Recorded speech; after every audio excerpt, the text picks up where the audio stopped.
नमस्कार.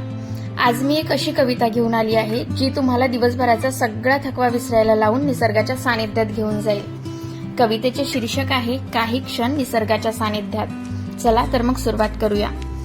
सकाळ दुपार सायंकाळ सृष्टीचे किती खेळ निराळे, होती अद्भुत पाहुणी सगळे, डोंगर नदी वेली अन झाडे.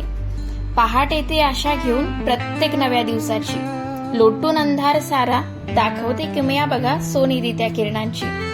दुपार येते सुस्ती थोडा आळस घेऊन, क्षणभर विश्रांती मग जाते सुकून देऊन. घरट्याकडे पक्षी जेव्हा परतती, कुणी झाडाशी बोलती कुणी वाऱ्यासवे खेळती. झाली संध्याकाळ पार चिवचिवाट करून सांगती, सायंकाळचे ते नभ मनमोहक, त्यात चहाचा सुगंध आल्हाददायक. वाटतो काव्याचा जणू हवा हवासा शेवट, जाता जाता शिकवून जाते खूप काही सांगून जाते. कडूगोड आठवणी सगळ्या आपल्या सोबत घेऊन जाते. येऊन अलगद बघा सायंकाळ निरोप कशी घेऊन जाते, येऊन अलगद बघा सायंकाळ निरोप कशी घेऊन जाते. कविता आवडली असेल तर चॅनलला सबस्क्राईब करा. अशा अनेक नवनवीन कविता तुमची वाट बघत आहे.